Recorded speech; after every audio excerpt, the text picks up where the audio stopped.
자, 보세요. 자, 예전에는 이제 약간 옆으로 새는 얘기지만 교양으로 한번 들어보세요. 자, 초반에 산업이 막 일어날 때 그때는 석탄이 짱이었습니다. 석탄일 때는 그냥 뭐 지금의 중동의 느낌이 아니었죠. 근데 70년 뭐 이렇게 되면서 이제 산업화가 막 일어나기 시작하면서 원료가 많이 필요하고 석탄에서 석유로 넘어가요. 그래서 미국 안에서 나는 걸로 해결이 안 됐습니다. 그래서 그때부터 뜬 게 중동이거든요. 우리도 그때 중동의 봄이라고 해가지고 뭐 이명박도 거기 가가지고 돈 많이 벌고 했잖아요. 근데 그때부터 중동이 떴는데 그때 영국하고 미국이 특히 미국이 페트로 달러를 하면서 석유 시장을 꽉 쥐잖아요.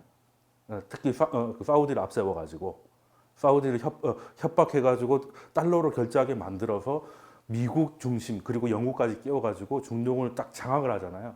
그러면 독일, 프랑스는 어떻게 되겠습니까? 아, 이거 석유 필요한데 이것들이 둘이 짝짝꿍해가지고 다 헤쳐먹으니 우리는 어떻게 해야 되냐? 특히 영국에서도 고민이 많았어요. 말이 미영이지 미국이죠. 뭐 영국은 별로 하는 게 없었잖아요. 둘이 친하다 뿐이지. 그래서 갑자기 이제 영국이 그때부터 원전 개발을 합니다. 원자력 발전소는 영국이 세계에서 최초로 하거든요. 그리고 원천 기술도 영국이 좀 많이 갖고 있었어요. 예. 그러다가 이제 그럼 프랑스나 독일도 열심히 하는 거지. 근데 열심히 하고 있다가 갑자기 재밌는 일이 터집니다. 영국 옆바다, 특히 북해에서 브렌트유가 나온 거죠. 이렇게 나온. 아니 열심히 원전 만들어놨는데 기름이 터졌네. 허허 이거.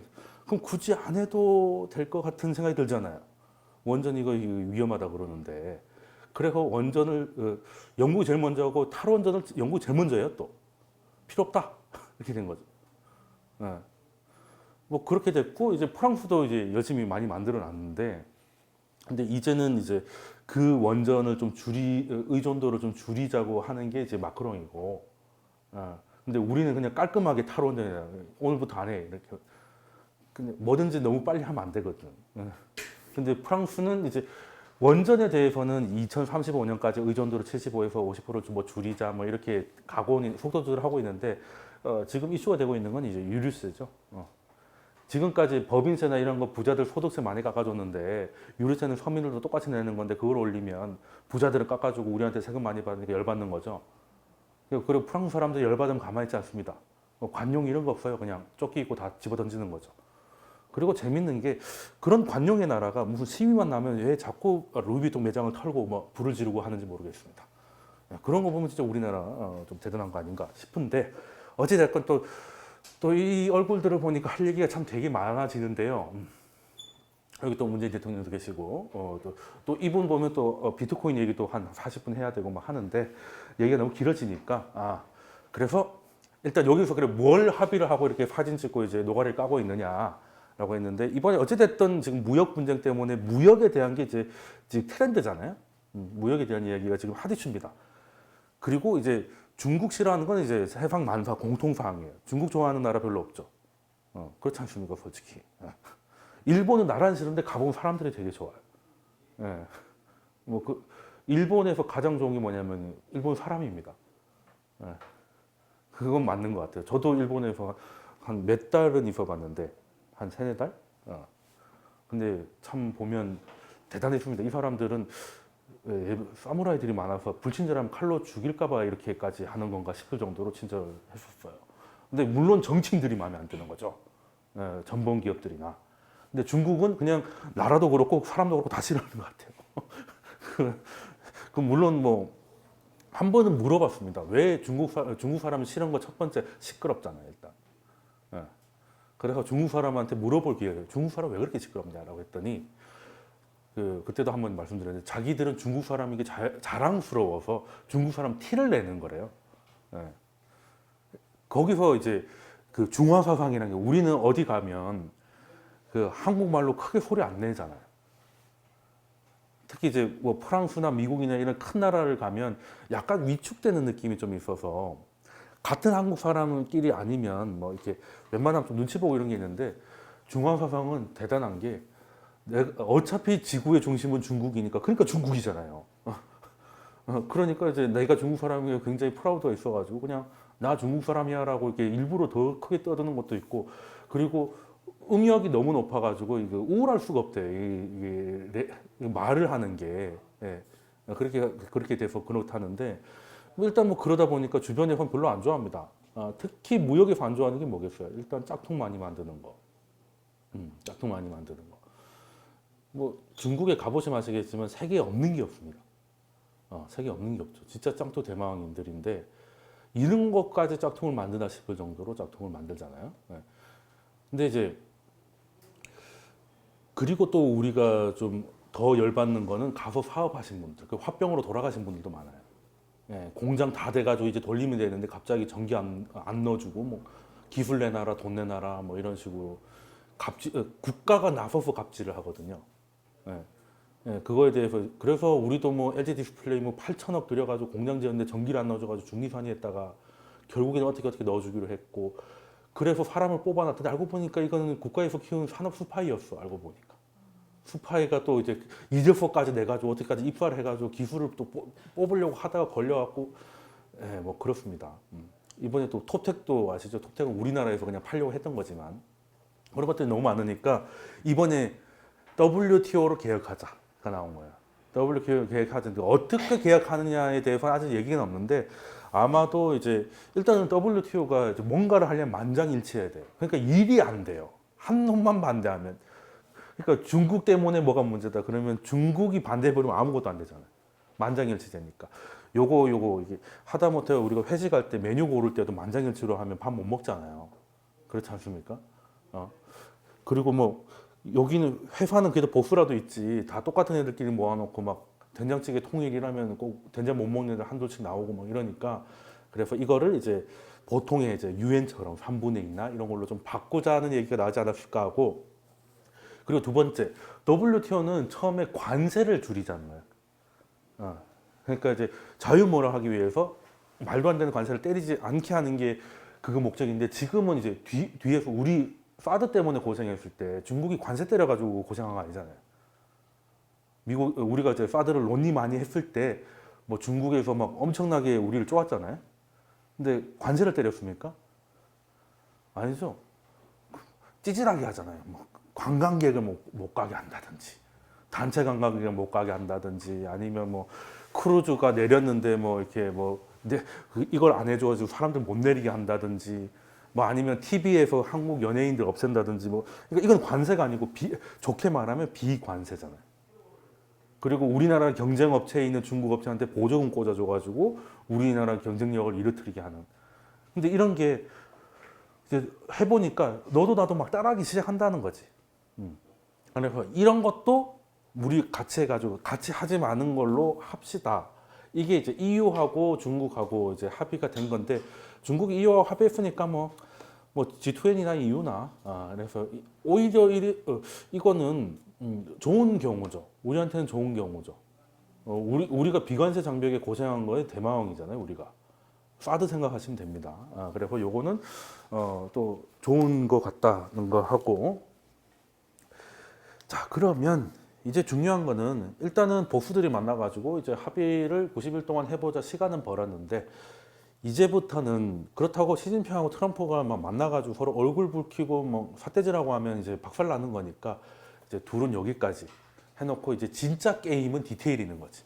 이제 실무진들이 막 이제 그 합의서에 이걸 넣느냐, 뭐 이걸 빼느냐, 뭐 이 단어를 뭘로 하느냐에 따라서 이제 왔다 갔다 하는 거잖아요. 그래서 기싸움이 엄청날 거고 그 사이사이에 이제 또 트럼프가 또 트위터로 엄청나게 좀 활발한 소리들을 할 겁니다. 그때 뭐 시장은 좀 흔들리겠죠. 그래서 앞으로 좀 재밌을 것 같은데, 근데 저는 이번에 트럼프가 평소보다 좀 온순하게 나온 건 뭘까? 그러니까 트럼프가 처음에는 중국한테 굉장히 좀 작년 같은 경우 시진핑한테 뭐 크게 뭐 공격적이고 그러지 않았었어요. 근데 올해 들어서 갑자기 강경해졌고 그리고 이번에는 또 올해의 모습치고는 좀 약한 모습을 보였어요.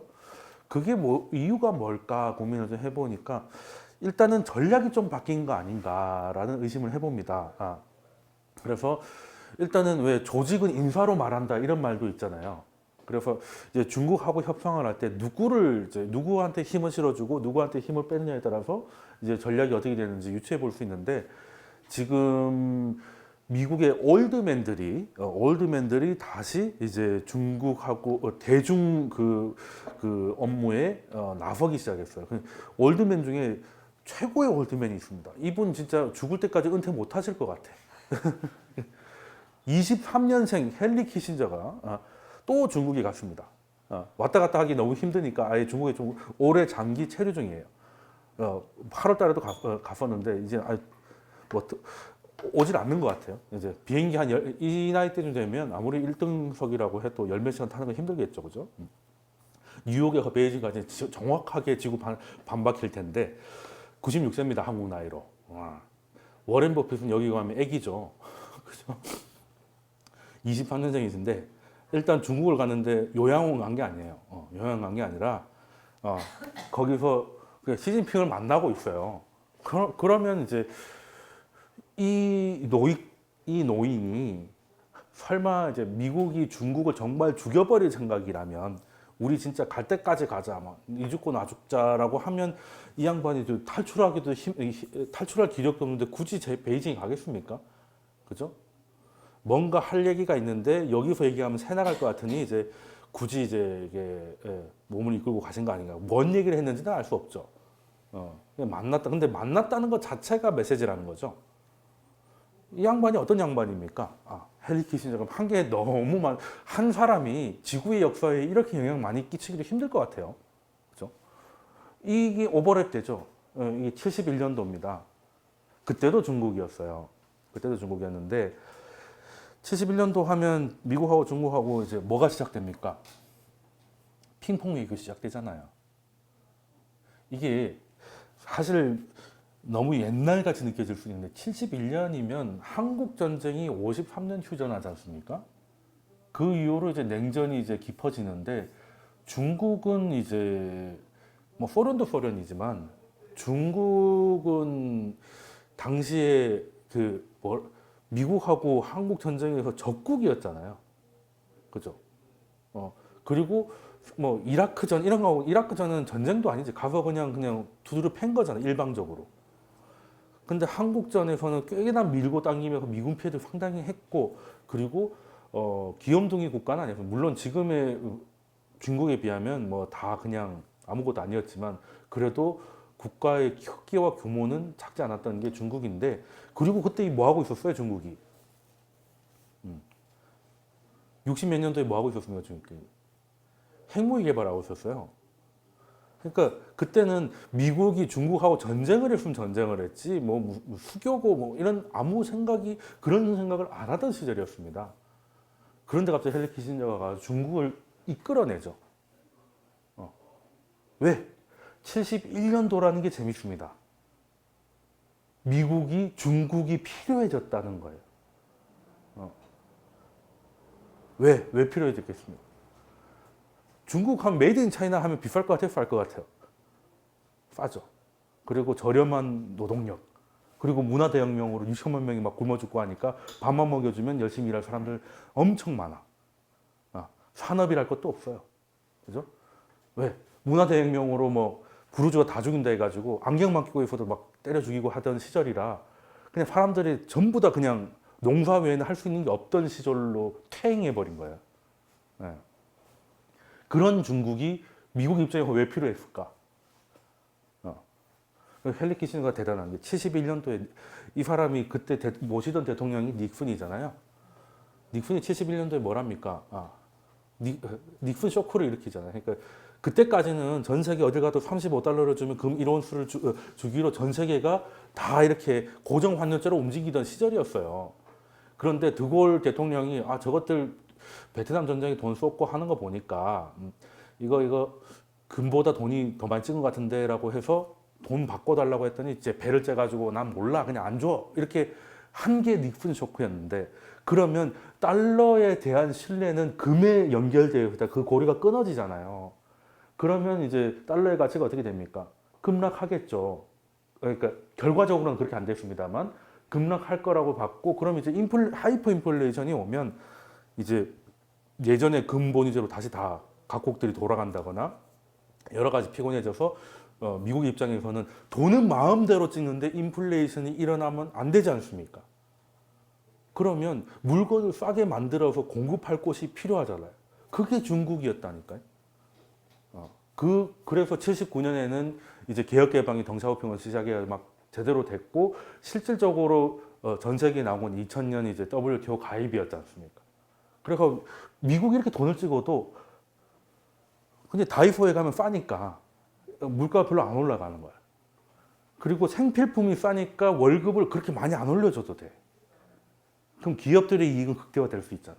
그래서 지금까지는 너는 만들고 나는 돈 찍고 해가지고 서로 좋은 그림이었다는 겁니다. 그래서 미국이 중국이 예뻐서가 아니라 때려 죽이고 싶었는데, 이게 어디서 봉건이 있어가지고 핵무기도 개발하고 이걸 죽여야 되니 살려야 되니 하고 있는데, 이거를 예전처럼 가가지고 또 베트남전에 고생을 했잖아요. 이 동양 놈들 독하다.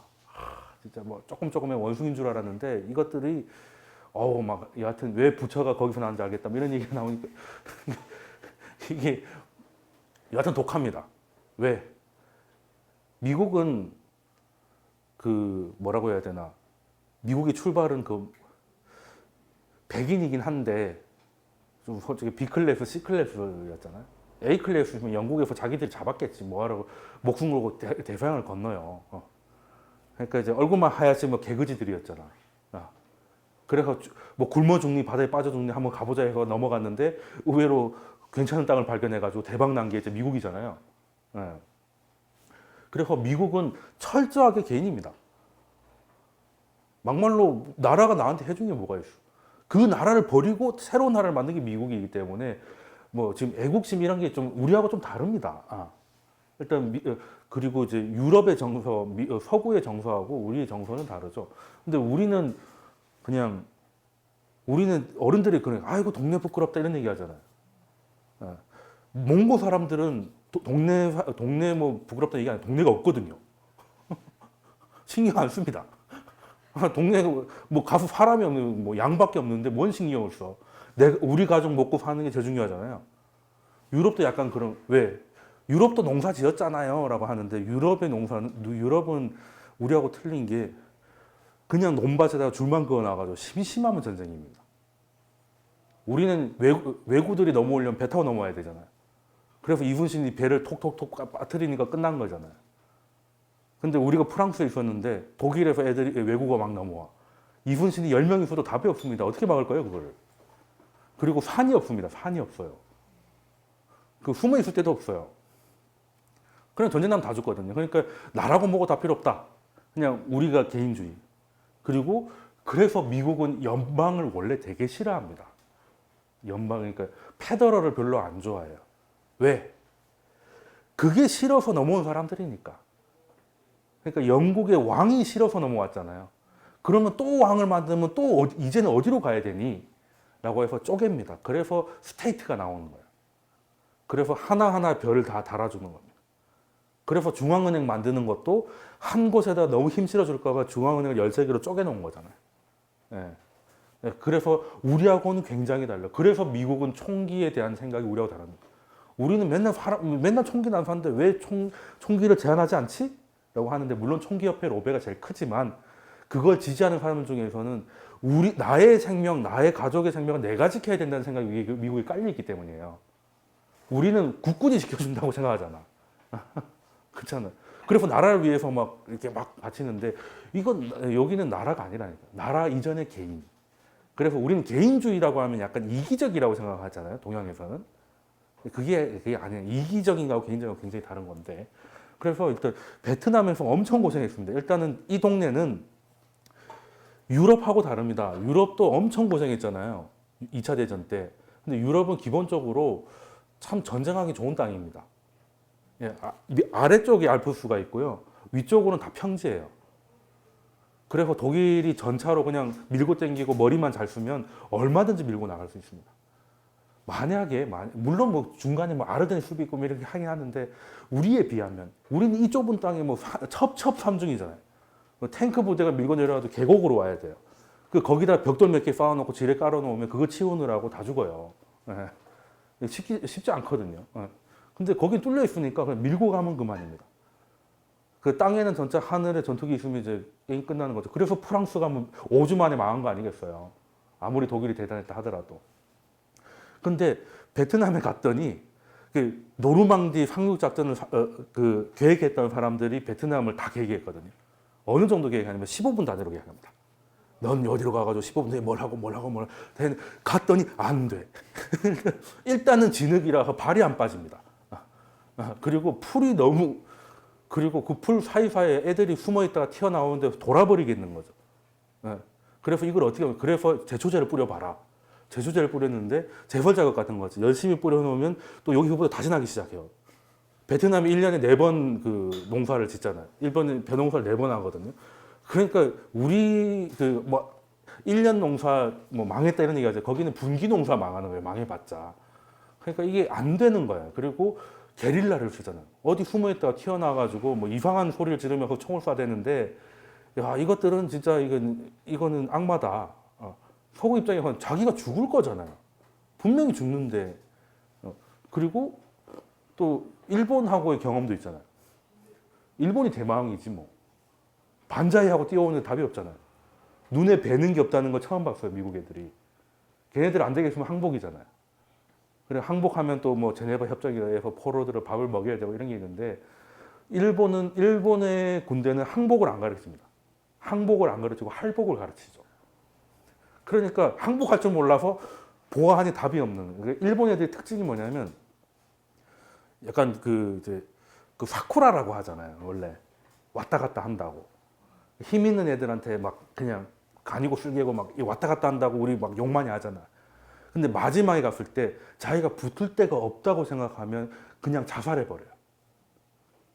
그러니까 선택지가 있을 때는 얼굴이 이제 얼굴 두껍게 확확 돌아서는데 도저히 방법이 없잖아요. 그때는 자살 공격을 한다니까요. 항복이 없어. 왜? 일본은 항복을 할 수가 없습니다. 항복하거나 하면 언제든 닌자를 보내서 결국 죽이거든요. 그래서 못 죽일 만한 진짜 큰 독에 갈아타든지 아니면 죽어버리는 수밖에 없어요. 그러니까 2차 대전 때 섬 사이에다가 섬들에다가 그 군인들을 깔아놓고 항복을 안 가르치고 뒤로 빠졌잖아요. 그러니까 얘네들이 어떻게 할 거예요? 그래서 다 그냥 죽을 줄 알고 다 뛰어들어오는 거죠. 그러니까 미군 과달카날에서 그 유명한 장면이 있습니다. 영화 그 미드의 퍼시픽에 보면 처음에 나온 장면 중에 하나인데 그냥 애들이 반자이하고 뭐 칼 들고 착검해가지고 뛰어옵니다. 그러면 이제 이쪽에서 이제 기관총을 쏴가지고 이제 그게 갈기는 거죠. 그럼 다 케찹이 되는 거 아니겠습니까? 근데 그래서 여기는 700명이 죽고 여기는 한 명도 안 다쳐요. 근데 충격은 일본이 받아야 되잖아요. 700명이 죽었으니까. 근데 미국이 더 받습니다. 왜? 시체가 이렇게 돼 있거든요. 얘네들은 죽으려고 싸운다는 걸 배운 거예요. 그러니까 갑자기 무서운 거죠. 이런 것들하고 무슨 전쟁을 해? 나 집에 가고 싶어, 엄마 보고 싶어 이렇게 되는 거예요. 그래서 핵폭탄을 던지는 거죠. 얘네들하고 싸우면 안 돼. 그런 것도 있는데 그래서 동양하고 서양이 맞붙으면 좀 굉장히 재미있는 게 벌어집니다. 근데 미국이 워낙에 압도적이었고 일본이 워낙 객기를 부렸기 때문에 태평양 전쟁이 그랬는데 아무튼 원래대로 돌아와가지고 그러면 이제 그 일본은 전쟁이 끝나고 자기 편으로 만들었잖아요. 생산 기지로 만들었습니다. 그러면 그거 갖고 모자랍니다. 미국이 지금 산업이 커가고 이제 돈을 엄청 이제 찍어놓은 걸 해결해야 되는데 요거를 일본이 만들어 가지고 그 물건값을 맞추기 쉽지가 않아요. 그래서 중국을 끌어들이자고 생각한 사람입니다. 그리고 헨리 키신저가 지금의 지구를 만든 지금의 우리 사는 모습을 만든 크게 두 개의 한 게 있는데 첫 번째가 사우디한테 가가지고 협박해서 원유를 달러 결제만 하라라고 한 게 지금의 우리 글로벌 금융 질서를 만든 거죠. 기축통화라는 개념이 거기서 나온 겁니다. 그러니까 되게 웃기잖아요. 기축통화라고 하면 전 세계가 믿고 쓰는 신뢰의 통화인데 그 통화가 한 나라의 신용에 전적으로 의존하고 있다는 말도 안 되는 무슨 상황이잖아요. 그렇지 않습니까? 예전에는 금이라는 게 있었는데 지금의 미국의 신용이라는 다소 황당한 거의 모든 글로벌 국가들이 거기에 의존하고 거기에 최고의 크레딧을 부여하고 있잖아요. 그걸 만든 게 헨리 키신저였고 이거를 실제 워킹하게 만들었던 거는 이제 그 구상은 사우디한테 가서 했어요. 근데 실제 그게 돌아가게끔 해서 지구촌이 받아들이게끔 만든 거는 중국을 끌어들여야겠다고 한 게 헨리 키신저였다는 거예요. 그래서 얼마 전까지만 해도 60 몇 년도만 해도 바로 밑에서 베트남 전쟁하고 있었는데 그때 최고 문제가 뭐였냐면 중공군이 내려올까 봐 철수한 것도 있어요. 붙어 있잖아요. 붙어 있어가지고 이게 캄보디아 이쪽으로 해가지고 자꾸 넘어온다는 게 있었어요. 메가다가 왜 잘렸는지 아시죠? 메가다 인천 상륙작전하고 잘 했는데 트루먼이 자르잖아요. 결정적인 이유가 1사 후퇴를 하고 나니까 지금 와서 그러면 중공군이 그때는 중공이라 그랬잖아요. 우리가 막 인천 상륙작전 성공하고 올라갈 때 메가다는 중국까지 갈 생각이었어요. 근데 미 정부는 그렇게 하면 3차 대전이다. 그만해. 이거였거든요. 그래서 메가다 그걸 알고 중공군 포로가 잡히는 거를 짬시킵니다. 워싱턴에 보고를 안 해요. 중국은 개입하지 않고 있다고 미 지도부를 속입니다. 근데 아무래도 이상해서 우리가 중국의 국경선을 넘지도 않았는데 갑자기 밀려 들어왔으니까 뒤늦게 수사단을 보내서 보니까 메가드가 중간에서 잘랐다는 게 들켜가지고 날아간 거야. 그래서 불렀죠. 왜 그랬냐. 그냥 이제 들켰으니까 중국 칩시다 이렇게 된 거죠. 트루먼이 헐 이런 미친놈이 이렇게 된 거죠. 아니 그럼 어떻게 중국으로 하려고 했더니 핵폭탄 13발이면 됩니다 라고 한 거예요. 그래서 이 양반은 정말 중국에다가 핵을 한 13발 꽂고 중국을 해체시킨 다음에 그걸로 대통령이 되려고 하는구나라는 걸 이제 트루먼이 알아서 그냥 날려버렸고 이제 이제 메가드는 그 이후로 사라진 거죠. 그렇게 된 건데 아무튼 또 옛날 얘기하다 보니까 또 쓸데없이 옆으로 좀 샜는데 그 헨리 키신저가 나이가 90 정도 되면 새로운 방법을 생각하기는 어렵습니다. 예전에 하던 걸 하게 돼요. 네. 우리도 왜 노래 듣던 게 좋죠. 나이 환갑 넘어가면 신곡이 좋을 리가 없습니다. 옛날 게 좋죠. 하던 대로 하게 돼요. 그러면 이 사람이 중국에 가가지고 뭐라고 하겠습니까? 괜히 오바를 해가지고 말이야. 그냥 하던 것만 잘하지. 이거잖아요. 우리가 너희를 부를 때 그냥 적당히 만들어가지고 팔면 돈 많이 벌고 얼마나 좋아. 근데 왜 미국이 하면 안 되는 게 영린을 품어가지고 말이야. 이게 일을 키우냐. 그냥 하던 거 열심히 하면 되잖아. 뭐 돈이 안 벌리는 것도 아니고라고 다 이러고 있는 거 아닐까라고 생각을 합니다. 생각을 하고 그리고 이거는 이제 회유죠.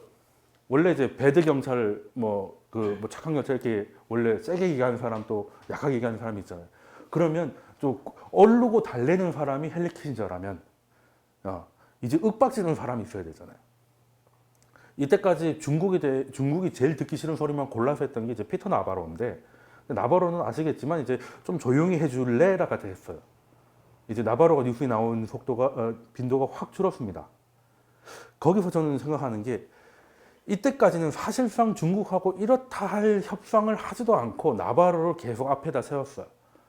이거는 미국의 선거 전략이 아니었을까. 왜 중국 때리면 좋아한다는 걸 트럼프를 알거든요. 그런데 이제 선거 끝났잖아요. 그럼 중국한테 진짜 뭔가를 페이퍼를 받아내야 돼.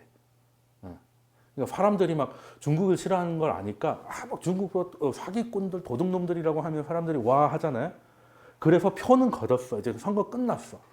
그런데 나바로로 계속하면 얘는 말밖에 없거든요. 실력이 없어요. 나바로가 중국 싫어하는 걸로 거기 갔거든요.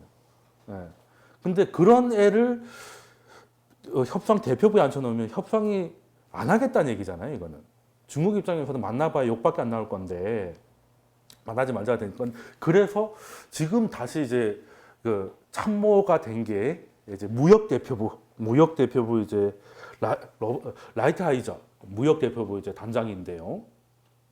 이 양반은 일단은 지금까지 부각됐던 나바로하고는 완전 결이 다른 사람입니다. 나바로는 일단은 막말러였어요. 막말러. 그래서 이제 소위 말하는 미국의 입장에서 사이다 해가지고 이제 인지도 높이는 거였고, 근데 이제는 선거도 끝났겠다. 중국한테 뭔가 받아내는 걸 보여줘야 되잖아요. 근데 그러려면 협상 전문가가 필요한데, 그러면 협상력이 중요하잖아요. 그러면 이제 중국을 뼈 때리는 사람이 있어야 돼요. 그냥 나바로는 그냥 혐오만 해. 중국 너희들 뭐 세계 경제 기생충이고 어쩌고저쩌고 이렇게 하는데 이 양반은 아예 그냥 너희들이 언제 뭘 어떻게 훔쳤고 이런 걸 다 알고 있어요. 왜냐하면 이게 이 사람이 30년 동안 로펌에 있었는데요. 로펌에 있었는데 로펌에서 뭘 했냐면 미국 기업이 중국에다 소송할 때 전문이었습니다. 그러니까 30년 동안 중국하고 싸워왔던 사람이에요. 그러니까 쉽게 말해서 짱깨통이라는 거죠. 그러니까 이 사람이 전면으로 나오고 출사표가 물론 지금까지도 중요했는데 약간 뒤에서 조정하는 거였고 처음으로 이제 딱 나와가지고 한마디 하기 시작할 때 처음에 한 행동이 뭐냐면 나바로는 이제 만찬에 아까 사진에 나바로 없었거든요. 뭐 유명한 제 슬라이드에 자주 보였던 사람이 한 샷에 다 있었는데 딱 한 명이 빠졌더니 나바로가 빠진 거예요. 중국하고 밥 한 끼 먹을 건데 너는 오지 마. 왜 와가지고 또 이상한 소리 하면 또 밥맛 떨어진다 이거죠. 중국 입장에서. 그러면서 이 나바로가 그 이제 지휘자로 나섰는데 그 뉴스가 나오고 그 다음 날 3일 날에 무역대표부 홈페이지에 나바로가 보고서를 하나 올립니다. 중국이 얼마나 기술을 집요하게 훔쳐왔는지에 대해서 쫙 적어놨어요. 그래놓고 결론은 우리가 지금 미국과 중국이 무역 분쟁이나 이런 거에 대해서 얘기를 반년 넘게 하고 있는데 중국은 하나도 바뀌지 않았다. 그러니까 처음부터 이제 세게 나오는 거죠. 근데 그냥 막말이 아니라 팩트를 갖고 나온 거예요. 거기에 보면은 중국의 기술 훔치기로 호주, 일본, 유럽연합은 물론이고 우리나라 얘기도 나옵니다. 한국도 나오는데 거기 사례가 뭐냐면 LG 디스플레이하고 삼성 디스플레이의 협력사에다가 중국 산업스파이가 위장 취업해가지고 OLED 기술을 훔치려고 했다가 들켰던 거, 뭐 이런 것들 다 사례들 국가별로 쫙 있습니다. 왜? 로펌에 있었던 사람이거든. 팩트로 얘기하는 사람이에요. 중국 입장에서도 앞에서 이렇게 협상단에서 이거 다 사례 까버리면 그게 참 이렇게 되잖아요. 그냥 차라리 말로 하면 어떻게든 말로 좀 넘겨보겠는데 이제 팩트를 까니까 이제 중국 입장에서도 땀이 나는 거죠. 그래서 이제는 전략이 좀 바뀌어가는 거 아닌가. 그리고 이걸 보니까 지금까지 트럼프가 작년에 비해서 올해 강경하게 바뀐 게 이 사람이 뒤에서 해주지 말라고 언질을 해준 거 아닌가라는 말도 많아요. 중국 애들 이런 식으로 하면 또 똑같다.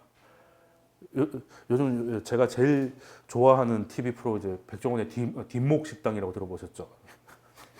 골목 식당 말고 이제 보고 있으면 뒷목을 잡는다고 뒷목 식당이라고 하는데 거기 이제 홍탁집 아들 있지 않습니까? 네. 그래서 엄청 욕을 많이 먹고 있지 않습니까? 근데 이제 그 백종원이 뭐라고 해요? 왜 이렇게 하느냐 하니까 원래대로 돌아갈 것 같아서 그런다고 하지 않습니까? 이 사람도 똑같아요. 중국은 이렇게 적당히 하다가 좀 수입 좀 늘린다고 해가지고 그래 하면 원래대로 돌아간다. 그냥 이제 이것들은 이제 뿌리부터 바꿔야 된다. 그러니까 이걸 보고 우리는 임자라고 하죠. 임자 만났다라고 하는 거죠. 예. 근데 너무 싸움이 이제 우리한테 피곤한데 그럼 이 아저씨가 진짜 원하는 게 뭘까? 이거 물론 중국을 조질 건데 그렇다고 자기가 뭔데 다른 나라의 뭐 구조를 다 바꾸고 할 수는 없잖아요. 그래도 요거 하나는 받아놔야 되겠다라는 게 있을 거 아니겠습니까? 무역 협상의 목표가 있을 거 아니냐. 근데 이 양반도 올드맨입니다. 물론 뭐 키신저에 비하면 이제 애기인데 이 양반이 30년 전에 뭘 했냐면요. 유명한 사진. 이 아저씨입니다. 85년 플라자 합의 때 미국 대표였어요. 이거 하고 은퇴해가지고 로펌 들어가가지고 중국하고 30년 동안 싸우다가 무역 대표부 단장으로 다시 왔다니까요. 그러니까 이 사람이 진짜 갑이에요. 사실 따지고 보면 그 미국 입장에서는 중국 상대하기로는 최고 스펙이에요. 일단은 일본을 한번 조져봤잖아요. 플라자 합의가 뭡니까 그냥 우리 약달러 가야 되니까 너희들 다 강세로 가. 오케이? 이거 한 게 플라자 합의였잖아요. 물론 끝까지 지킨 게 이 아저씨라 결국에 플라자 합의는 이제 엔화 약세다 이렇게 결과적으로 알고 계신데 출발은 다 이게 마르크고 뭐고 다 강세고 우리만 약세로 갈 거임 이거였거든요. 근데 당시 서독은 조금 있다가 통일 분위기가 생겨가지고 배째 이렇게 된 거죠. 그럴 수밖에 없습니다. 통일을 했는데 서독에도 마르크가 있고 동독에도 마르크가 있었어요. 지금 우리라고 생각해 봅시다. 우리가 만 원, 그 신사임당 5만 원짜리 있어요. 중국에도 원 쓰거든요. 아니 북한에도 통일됐어. 이거 환전해줘야 되잖아요. 이거 어떻게 할 겁니까 이거? 북한 1,000원을 우리나라가 얼마에 바꿔주면 될까? 졸라 계산이 안 되죠. 그래서 그냥 독일은 1대1로 바꿔줍니다. 독일의 만 원이 북한의 만 원이 우리도 만 원. 그럼 이제 북한이 갑자기 떼부자가 생기는 거죠. 떼부자가 생기는 거야. 근데 이 말은 통화가 갑자기 증가했잖아요. 그러면 인플레이션이 팍 올 거 아닙니까? 인플레이션 오면 중앙은행 어떻게 해야 돼요? 금리 올려야 되잖아요. 근데 미국하고 한 약속인데 지금 내가 죽게 생겼는데 지금 미국이 중요해? 배째. 그래서 배째자. 우리 나만 짜면 그 미국이 날 때려 죽인다고 할 거기 때문에 다른 애들하고 같이 모여서 우리 같이 배째합시다. 한 게 루브르 합의예요. 루브르에서 우리 그냥 배째자 그냥 생까자. 전화 받지 말자. 이렇게 한 거예요. 근데 일본은 어떻게 나노 하다가 이제 그냥 계속 괜찮은 것 같아요. 뭐 이러다가 이제 이게 좀 커진 거가 됐죠. 그래서 이제 플라자 합의가 결국에는 엔화가 약세가 되고 뭐 이런 거를 하는 그런 히스토리가 있었습니다. 히스토리가 있었는데 이 사람이 그때 미국 대표부였잖아요. 그러면은 미국이 원하는 게 뭐겠습니까? 위안화 절상이겠지. 위안화 절상이겠지. 이때도 다른 거 절상시켜가지고 약 달러를 만들려고 했잖아요. 그러면 이제 지금 미국이 강달러를 만들려고 중국을 저렇게 멱살을 잡고 있겠느냐? 그건 아니라는 겁니다. 그러면 물론 요거 하나만 있느냐는 아닌데 요것도 나와야 되는데 위안화 강세라고 하면 중국이 너무 굴욕적인 것 같으니 좀 말을 예쁘장하게 좀 섞어가지고 결과적으로는 이제 나는 위안화가 강해지는 말든 달러가 약해지면 오케이니까 이제 이런 식으로 이제 섞어가지고 갈 수 있는 게 나오면 난리가 났을 텐데 아직 그 얘기는 안 나오고 있습니다. 왜? 중국도 본 게 있거든요. 중국도 본 게 있어가지고. 그러니까 중국은 참 많은 케이스를 봤습니다. 일본처럼 오케이를 해줬더니 저 한번 크게 뭐 디플레를 겪게 되고 한국처럼 IMF로 가가지고 그냥 한꺼번에 개방을 했더니 글로벌 ATM이 돼버렸고. 그러니까 이제 그거죠. 그 몽둥이로 맞을래, 째치구로 맞을래. 요건데 여기서 최대한 매를 줄이기 위해서 협상을 할 것이다. 근데 대표 단장이 과거에 이런 캐리어를 갖고 있다면 미국은 아마 이걸 우선순위로 하게 될 것이다. 말은 안 해도 이 카드를 계속 쥐고 있을 거다. 그러면 미국이 원하는 건 결과적으로 그리고 플라자 합의까지 안 가도 됩니다. 위안화는 2005년부터 10년간 절상이었어요. 그랬는데 최근 들어와서 가지고 절하가 돼가지고 문제 생겼으니까 원래대로 그냥 절상을 해 그냥 이거예요. 그러면 아니 절상은 우리 수출 잘 안 됐네. 그럼 우리 관세 빼줄게. 오케이? 이렇게 되는 거예요. 그럼 하던 거 그냥 하라고. 대신에 수출을 하되 우리가 잘하는 뭐 IT 기술 이런 거를 훔쳐가지고 하면 죽일 거야. 뭐 이런 거 있죠. 그리고 기름 가지고 장난치면 죽는다. 뭐 이렇게. 그러니까 하되 장사치가 하는 걸 해야지 양반이 하는 걸 하면 죽이겠다는 게 아니겠느냐. 그래서 지금 우리나라가 참 애매합니다. 중국하고 지금 와서 등을 돌리자니 걸린 게 너무 많고 미국의 의지가 너무 확고해서 또 중국에 또 붙어 있자니 미국한테 큰 화를 당할 것 같고 그래서 잘못하면 인조의 21세기 버전이 나오지 않을까. 삼도 그 고도래인가 뭐 그걸 하게 될지도 모르겠다. 그래서 저는 결과적으로는 이제 잘 얹어야 되는데 저는 결과적으로 미국의 손을 미국 쪽에 다시 해야 됩니다. 일단은 우리나라가 중국에 너무 많이 코가 끼었어요. 중국이 성장해서 우리가 뭐 같이 간 건 좋은데 국가도 분산 투자해야 되거든요. 그리고 미국이 이렇게까지 로드맵을 보여주면 미국 쪽에 붙는 게 맞습니다. 우리가 중국에 붙으면 중국하고만 얘기를 해야 될지도 몰라요. 그래서 앞으로 저는 중국어 배우기보다는 일본어를 배우시던가. 왜냐하면 우리가 일본하고 협력해서 다른 중간재를 공급하는 라인 같은 게 앞으로 좀 잘 될 것 같다. 뭐 이런 생각을 하는데 그래서 지금 이제 이 두 노인들만 보더라도요. 그 헨리 키신저는 중국은 열 사람이죠. 그리고 라이트하이저는 일본한테 플라자비라는 사인을 받아내는 사람입니다. 그러면 이 두 노장이 이번에도 비슷한 전략을 가지 않을까. 근데 이게 미국의 약점이기도 해요. 왜? 다 올드맨들이라 어떻게 할지 중국도 눈치를 챘단 말이에요. 이해되시죠? 중국의 대표단들은 미국 물을 먹은 미국 통들이에요. 뭐 이강 총재나 이런 사람은 다 하버드 출신이거든요. 미국에 대해서 잘 알아요. 근데 미국은 상대적으로 중국을 잘 모릅니다. 예. 그런데 미국이 힘은 분명히 있고 한데 이 사령관 두 사령관하고 트럼프의 패를 중국이 많이 읽었다는 거죠. 역사적으로 궤적이 너무 많기 때문에 이 사람들은 이렇게 할 거란 걸 알기 때문에 중국한테도 어떻게 보면 이제 이대로 죽지 않고 뭔가를 할 수 있는 기회가 될 수 있을 거다. 이게 일단 국력을 보면 중국은 당연히 미국한테 안 되는데 그래도 짱구로 굴릴 만한 거는 이 사령관들이 너무 뻔하다. 뭐 저도 알고 있을 정도면. 예. 그래서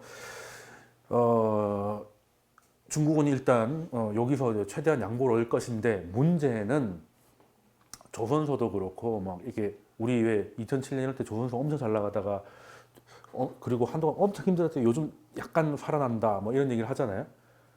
근데 보면 현대중공업, 뭐 삼성중공업, 대우조선 이런 데가 망한 게 아닙니다. 다 거기 협력업체들이 다 망했잖아요. 뭐 성동조선이라든지. 중국은 안 망합니다. 중국이 납품하면 우리가 위험해질 수 있다는 거지. 정확히 말하면 중국의 중간재, 미국을 수출하는 물품에다 중간재를 납품하는 업종이 위험해진다는 거죠. 네. 네. 만약에 지금 어떤 얘기 나오면 트럼프가 지금 다시 이제 그 중국을 빼고 크게 이제 다자간 FTA를 묶으려고 하는데 이게 힐러리 거였다가 집어 던져서 지금 다시 얘기가 나오고 뭐 이런 게 있는데 만약에 그게 되면 우리는 거기에 들어갈 수밖에 없거든요. 그럼 어떡합니까? 진짜 중국만 바라보고 있을 거예요? 그건 아니잖아요. 그래서 이제 저는 이제 차라리 미국 쪽으로 이렇게 생각을 하는 거고 중국은 이제 계산할 시간이 오지 않나. 지금까지 너무 좋았고, 지금까지 너무 좋았고. 그리고 뭐 그리고 제일 문제는 정치적인 거예요. 중국 입장에서는 왜 경제 성장률이 뭐 8%, 10몇 %씩 나와버리면 독재를 해도 상관없어요. 이번에 국가보도의 날 그 개봉했는데 그 예고편에 보면은 꼭 나온 멘트 있죠. 우리나라 국민의 85%는 자신은 중산층이라고 믿고 있다 이런 얘기. 실제 그 보도였거든요. 지금 설문조사에 85%가 자기는 저소득층이라고 대답합니다. 한 달에 700만 원 벌어도. 왜? 700만 원 벌어도 서울 아파트 사기 힘드니까. 근데 그때는 지금에 생각하면 20년 전 IMF 때 우리나라하고 지금하고는 완전히 게임이 안 되잖아요. 근데 그때는 사람들이 왜 그렇게 긍정적이었을까? 경제가 어찌됐든 막 성장을 하니까. 그리고 경제 성장률이 4, 5% 정도 나오면 4, 5, 6% 나오면요. 일단 중산층이 늘어납니다. 이게. 그냥 6%만 적고 5%는 별로 이게 아니라 그 보통 3%대부터 저성장이라고 보는데 4, 5% 넘어가면요. 중산층이 많이 생겨요. 예. 그리고 그래서 우리 예전에 독재 시절에도 막 10몇 % 나올 때도 물론 뭐 독재가 문제가 많았지만 그래서 독재를 해서 잘 살았던 게 아니라 그때는 그럴 수 있었기 때문에 가능한 건데 어찌됐든 중산층이 늘어났단 말이에요. 근데 지금은 2.몇 %잖아요. 이렇게 돼서는 절대 중산층이 안 늘어납니다. 고착화된다고요. 그러면 중국은 지금 그 정치적으로 문제가 많은 걸 그냥 돈이나 벌어 이렇게 해가지고 꽉꽉 누르고 있었잖아요. 근데 돈이나 벌어 하면 돈이 벌어졌거든요. 근데 이게 자꾸 내려가면 돈도 안 벌려. 그러면 이 불만이 어디로 가겠습니까? 국가한테 간단 말이에요. 국가한테 가면 이제 중국이 누르는 것도 한계가 있지 않겠느냐. 그럼 이제 찢어질 수도 있고 뭐 하기 때문에 중국 입장에서는 미국한테 마냥 대들 수도 없는 건데 그래서 저는 이제 미국 쪽에다가 이걸 하는데요. 그리고 저는 중국의 제국, 그러니까 굳이 따지자면 우리가 미국의 그늘에 들어가느냐, 중국의 그늘에 들어가느냐를 골라라고만 하면 저는 미국 쪽이 낫다고 봅니다. 중국은 일단은 뭐 마인드가 미국하고 굉장히 다릅니다. 미국이라는 제국은 독특한 제국이에요. 이때까지 뭐 로마 때부터 시작해가지고 몽고 볼라블라 해가지고 제국의 패권을 가진 제국들이 인류사에서 여러 번 등장했는데 미국이 가장 독특합니다. 보통 제국주의라고 하면 뭐예요? 제국주의 하면 제가 떠오르는 우리도 많이 겪었잖아요. 갑자기 뭐 이양선 이상이 생긴 검은색 배가 와가지고 개항하라고 하고 개항 안 한다 그러면 폭탄을 집어던지고 뭐 쳐들어와가지고 막 왕을 막 윽박지르고 사람들 막 잡아가고 이거였잖아요. 예전에 영국 뭐 스페인 보세요. 잉카 제국 그 날리는데 몇 달 안 걸렸잖아요. 그냥 예전에 제국이라고 하면 가가지고 그냥 깃발 꽂고 다 죽이는 거예요. 그리고 인도 총리에다가 인도 사람 뽑습니까? 아니죠. 영국 사람이 가는 거죠. 우리가 많이 겪어봐요. 일본 어떻게 했어요? 일본 이제 뭐 중국에 만주하고 동남아, 한국 이거 다 잡아먹었을 때 어떻게 했습니까? 거기 사람 취급도 안 했잖아요. 다 일본군 파견해가 윽박지르고 공무원을 다 일본 사람만 하게 하고 말도 못 쓰게 하고. 근데 이렇게 되면 문제가 뭔지 아십니까? 일본이 커요, 중국이 커요. 중국이 훨씬 크잖아요. 그리고 사람도 중국이 훨씬 많은데 10명에서 100명을 지배하려고 하니까 빡신 거예요, 이게. 일단 머릿수가 딸리니까. 그래서 독일도 막 제3제국 열심히 만들 때 이게 문제였거든요. 왜? 독일 인구 가지고 유럽을 다 하려고 하니까 독일도 인구가 만만치 않지만 프랑스, 영국 이런 애들도 만만치 않아요. 특히 소련에는 진짜 사람 많고. 그래서 독일은 어디까지 했냐면 아기 공장도 만들었습니다. 좋게 말하면 국가 주도의 산후조리원이었나? 근데 그게 뭐겠어요? 독일 남자가 귀해지는 거죠. 군대 보내서 지배를 해야 되니까. 그러니까 미국은 지금까지 이걸 해보니까 저래가지고는 답이 없더라. 일단 돈이 너무 많이 들어요. 미국 사람 착하다는 게 아니라 영국식이나 이런 것들은 답이 없어. 그럼 어떻게 하면 되겠니? 라고 하면 여기 넘어왔을 때 로스차일드나 이렇게 유대계들이 많이 넘어왔잖아요. 로스차일드가 늘 하던 말이 있었습니다. 왕이 누가 되든 그건 상관하지 않는다. 돈을 공급하는 그것만 우리가 쥐고 있으면 끝나지. 뭐 왕이야 뭐 누가 됐든 이거거든. 이게 전형적인 유대계의 마인드거든. 돈을 지는 게 짱이지 뭐 권력이야 그거는 뭐 뜨고 지는 건데.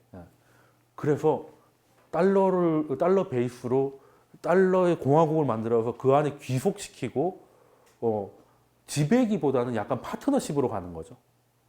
물론 대항하는 애들은 뭐 이렇게 저항을 합니다. 근데 예전 제국들은 무조건 때려 죽이는 것밖에 없었다는 거.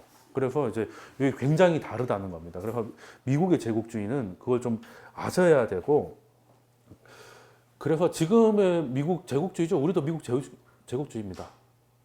우리나라 보면 금융위기를 제외하고는 전부 다 미국 달러의 유출 때문이었습니다. 국가 부도의 날 뭐 때문에 부도가 났어요? 달러 없어서 부도 난 거잖아요. 그렇잖아요. 금융위기는 이제 미국에서 터졌기 때문에 그렇다 치더라도 우리의 모든 위기는 외환위기였습니다. 이 말은 뭐겠습니까? 우리는 달러에 귀속됐다. 엄밀히 말하면 페트로 달러 이제 팍스 아메리카나의 식민지인데 과거 일본 식민지 때보다는 훨씬 낫지 않느냐. 뭐 이런 거긴 하죠. 미국도 덜합니다. 주한미국 몇 명 안 되는 거 가지고 살짝 2만 몇천 명 가지고 이게 그냥 한국이라는 큰 나라를 이제 좌지우지 하잖아요. 훨씬 효율적입니다. 과거처럼 지배를 하면 우리나라 사람들 또 가만히 있습니까? 안중근 같은 사람 나와가지고 맨날 또 독립운동하고 할 건데 그거를 다 일일이 진압하느니 그냥 한국도 우리한테 수출해서 달러 줄 테니까 우리한테 수출해. 근데 달러를 받았는데 이 종이 쪼가리 뭐 하라고 했더니 옆에 갔더니 그걸로 살 수 있는 게 되게 많아요. 괜찮은데? 이렇게 됩니다. 그러면 이 달러를 열심히 모읍시다. 오케이, 그러면 화이팅 해. 그 돈 좀 찔러주고. 그래서 이제 미국 정부 친미 정권 세우고 뭐 이렇게 가는 거잖아요. 사실 제국주의입니다, 지금도. 근데 방식이 조금 세련돼졌다는 거죠. 과거처럼 목 치고 이런 게 아니라 조금 이제 좋아졌다는 겁니다. 그래서 앞으로 90일 동안 재밌을 겁니다. 앞으로 90일 동안 재밌을 거고. 근데 저는 이제 뭐 누구나 미국의 승리를 하는데 미국이 꼭 그냥 단순히 전쟁에서 미국이 이기고 중국이 패배했다기보다는 이것 때문에 많이 바뀔 겁니다. 이것 때문에 많이 바뀔 거고 우리가 처신을 좀 잘해야 될 상황이 왔고요. 오히려 보수 정권이 더 중국의 눈치를 많이 봤습니다. 보통 이제 언론에서는 지금 정부가 막 중국 막 이렇게 하는 걸로 하는데 따지고 보면 과거 이명박근혜 때가 확 늘어났죠. 의존도가. 근데 그걸 그 사람들이 좋아서가 아니라 그때는 중국이 커가고 있었기 때문에 그때 빨대를 꽂는 게 맞았습니다. 금융위기 이후로 우리가 뭐 미국이나 이런 데 수출이 뭐 해봐야 얼마나 됐겠습니까? 중국이 4조 위안을 때려가지고 양적 완화를 한 미국보다 돈을 많이 풀었는데 거기 가지고 장사하는 거는 뭐라 못해요. 그래서 연결식 때 가가지고 일본 갔습니까? 안 갔잖아요. 박근혜 인근식 가가지고 뭐 푸틴하고 같이 서 있고 막 이래가지고 그게 이제 제대로 친중이었지 뭐. 그리고 TPP 하니 많이 할 때도 중국 때문에 안 들어간 거 아니에요. 물론 뭐 트럼프가 집어 던지는 바람에 뭐 필요 없게 됐지만 또 그것도 확실하지도 않은 게 AIIB 때는 또 확실하게 어차피 들어갈 거면서 눈치 보다가 또 이때 또 미국 눈치 보다가 또 늦게 들어가가지고 어이없게 그래도 부의장 자리는 받았는데 그 부의장님이 이제 연락이 안 되잖아요. 어디로 가셨는지.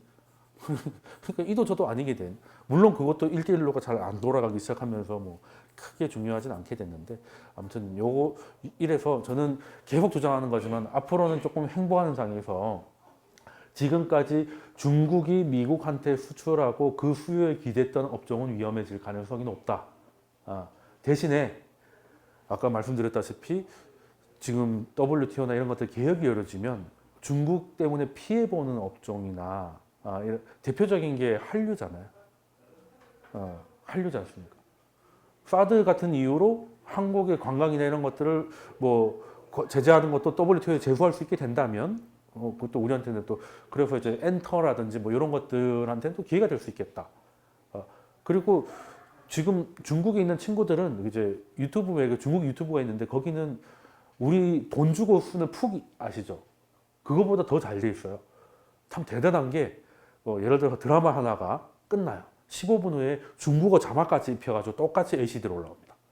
누가 그걸 하는지 진짜 대단해요. 그것도 사실 보면 다 우리 돈 받아야 되는 거 아닙니까? 그리고 그 예를 들어서 복면가왕 같은 것도 미국에서 판권 사가지고 미국에서 하잖아요. 그러니까 중국은 옛날부터 했거든. 돈 안 줬어요. 그러니까 중국이 그런 것들은 오히려 미국이 질서를 잡아서 기회가 될 수도 있고 그리고 또 일본하고 뭔가 같이 될 가능성이 있는 것들을 찾아야 됩니다. 일본이 우리나라가 제조업이 치고 올라와서 일본 제조업이 망했냐 절대 아니거든요. 일본은 제조업을 진화했죠. 그리고 이제 그런 얘기 많이 합니다. 일본이 우리가 보기에 가장 부러운 것 중 하나가 뭡니까? 대기업하고 중소기업의 임금 차이가 거의 없다는 거죠. 근데 그거는 그럴 수밖에 없는 게 우리는 대기업의 수직이고요. 그러니까 그 많은 납품업체 중에서 납품을 얘한테 해주는 것 자체가 성은을 베푸는 것 같은 느낌인 거죠. 그래서 삼성이 납품 와 이러잖아요.